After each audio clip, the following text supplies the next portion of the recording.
Hey, it's your friend Jen, and welcome to the Kindness Plan.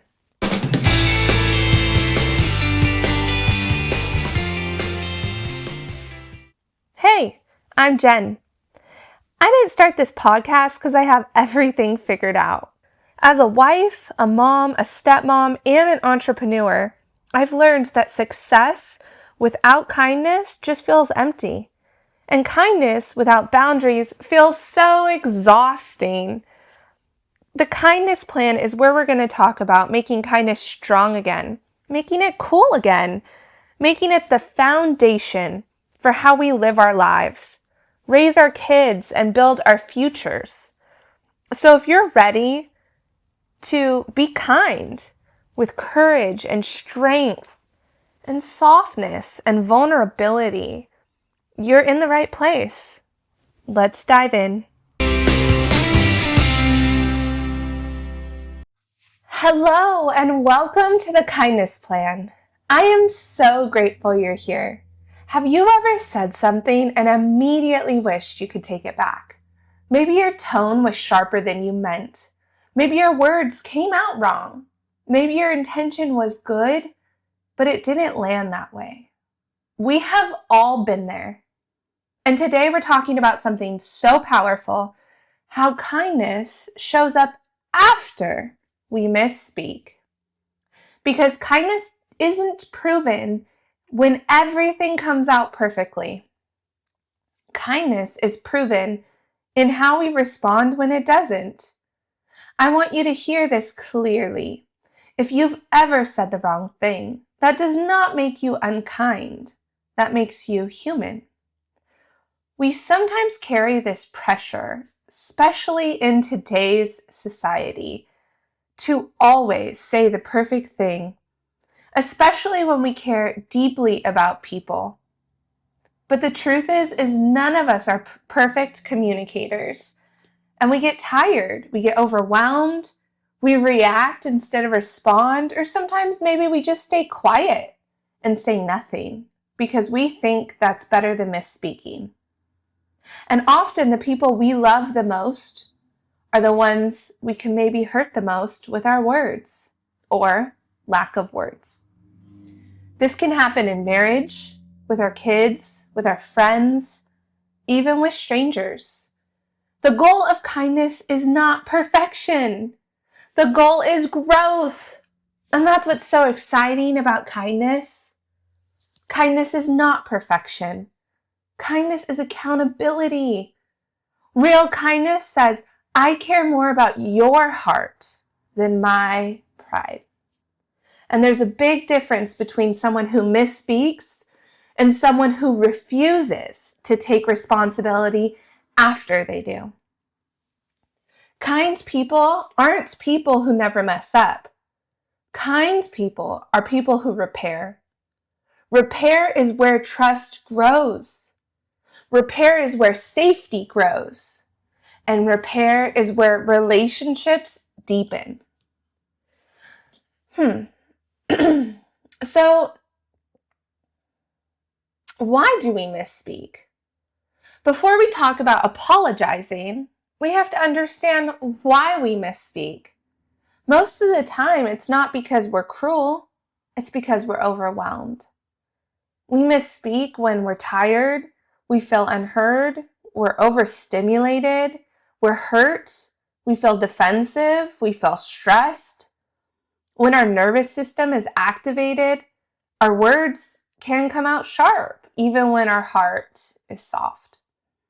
And understanding this doesn't excuse those hurtful words, but it does help us approach ourselves and others with compassion instead of shame.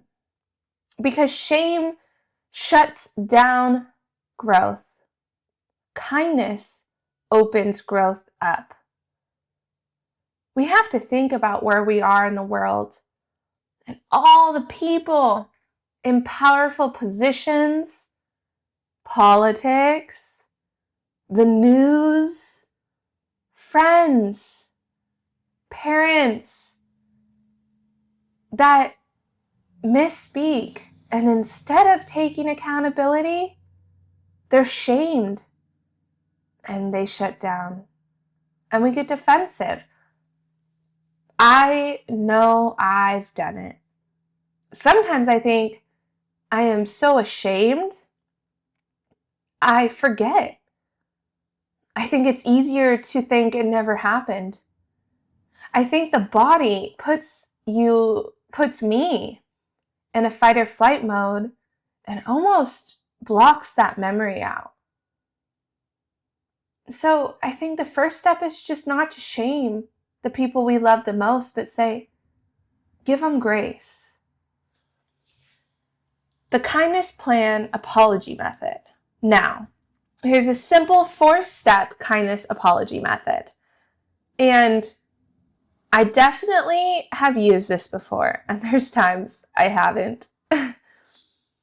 Step 1, pause. Notice what happened. Slow down.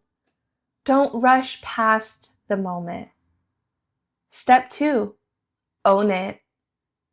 Not if I hurt you. Not I'm sorry you feel that way. Simply, I'm sorry for what I said. Ownership builds trust. And step 3, validate. I understand why that hurt you. Validation tells someone that their feelings matter. And step 4, do better. This is what I'll do differently next time. Changes the loudest apology. My favorite saying is Nike, just do it. I had a big team of employees and kids, and the phrase I heard so much was, I'm trying to sweep. Nike, just do it. I'm trying to say sorry. Nike, just do it. It just cracks me up because it's simple, super simple. And it reminds me to have the courage to just do it. I absolutely love that phrase because it takes the pride and the ego and the wall that's stopping you to happiness, takes it down. Just do it. You know, I have misspoke so many times, especially with my stepkids and my baby. She's 1. She doesn't really understand much. But my stepsons are 11 and 3.